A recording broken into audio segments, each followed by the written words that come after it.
welcome to the shop. So today I'm just going to do a short clip on a little job that I get requested quite frequently on classical guitars, particularly the older ones, the vintage guitars that I mostly deal with, and guitars that customers bring to me to have this particular job done, and that's the installation of side dot markers in the edge of the fretboard. So traditionally classical guitars don't have dots on the necks, as of course they don't have inlays or dots on the face of the fretboard either, but they traditionally have not had dots because I think the classical guitar makers in Spain just considered that guitar players needed to learn how to play the instrument without reference to dots. But what I'm finding is that the more modern guitars that are being produced today do have dots in some places on the neck, if not the whole suite of dots that normally live on guitars. And a lot of my clients already play steel string guitars or electric guitars, so they're used to having dots, and when they switch over to their nylon string guitar, they really do want to have dots so that they don't get lost when they start playing their guitar. So it's a job that I've done quite often, and as necessity is the mother of invention, I came up with something that enabled me just to make the dots a little bit easier of a job, because it's one of those jobs that you have to be very careful with, because obviously you don't want to have a dot in the wrong place. It's got to be nicely positioned in the middle of the two frets where it's got to be positioned, and in the middle of the fretboard. So it caused me to come up with these little cauls, I suppose you could call them. So they're like little brackets that are made out of right-angled pieces of material, of aluminium, and I just use them to position them on the neck so that I have a reference point. There's a little hole there that I use to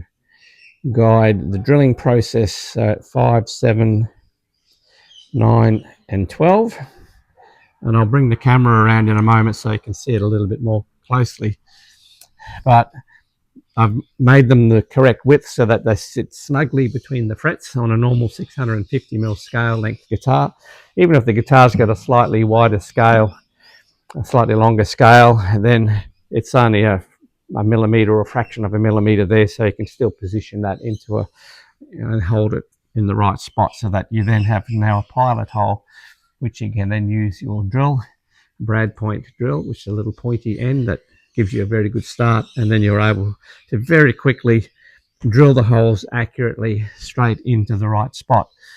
Now occasionally I'll get a fingerboard that is a little bit thinner, and what I've done, I've just got a little on where I've needed it, just a little padding that I can install there, just a bit of double-sided tape actually, and I can pop that in there, and that will just raise that caul just a fraction if I need to get it a little bit further away from the bottom edge of where the fretboard joins the neck.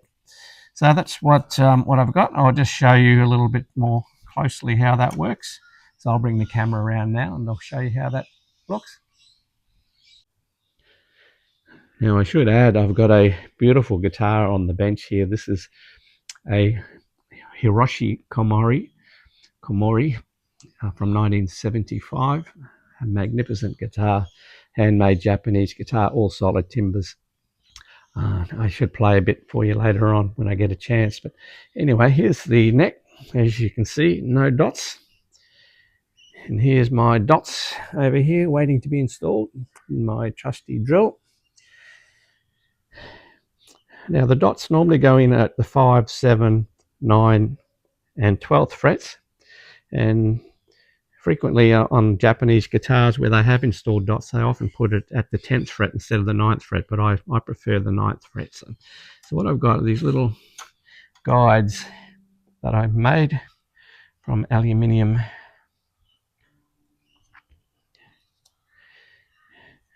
angle iron, and they just pop right in like that. And I made them exactly the right width to fit between the slots, the frets rather, so that they just sit snugly between the frets, and then they provide a pilot hole for me to drill into the side of the neck, which means that I can get the hole perfectly centered, perfectly positioned every time very quickly. So that is my little invention. So what I'm going to do now, I'm going to take my drill. Of course, I use a brad point drill, which is the drill that has the little sharp point on the end, which then enables a very clean starting point, because you do want to be very careful when you drill into a beautiful instrument. And then I will install those 2mm dots. Dots come in different sizes. 2mm is a perfect size for a classical guitar because it's subtle, doesn't stick out too much. You can do 3mm dots. I had to do one for a gentleman a few weeks ago who's visually impaired, and he wanted nice big dots, so I put in 3mm dots for him, and they just look a little bit bigger on the side of the neck. And he also wanted one installed in the fretboard itself, so I put a 5mm dot at the 7th fret for him. Anyway, I'll give you a picture of it when it's all done. Okay, so now the holes are all drilled. Nice and even, nice and neat.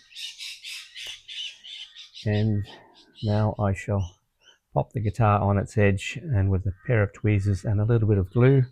You can use super glue if you like.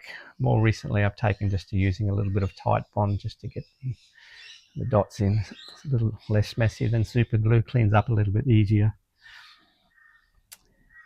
And I'll show it to you when it's done. Okay, so here now are the dots installed. Now the astute among you may note that this is actually one I prepared earlier, because the sun is quickly setting here and I'm going to lose light very shortly, so I just thought I'd pop this one on the bench and it will look exactly the same as the other guitar anyway. So that's how you can install side dots. Once they're in, make sure the hole is deep enough to have it sitting flush with the outside edge of the fretboard. Sometimes they just need a little touch up with a very light sand or a light polish just to blend them in nicely. But that's now dots installed on a neck, so you won't get lost in the park when you go playing your classical guitar. So I hope this has been helpful. Thanks everyone. See you later.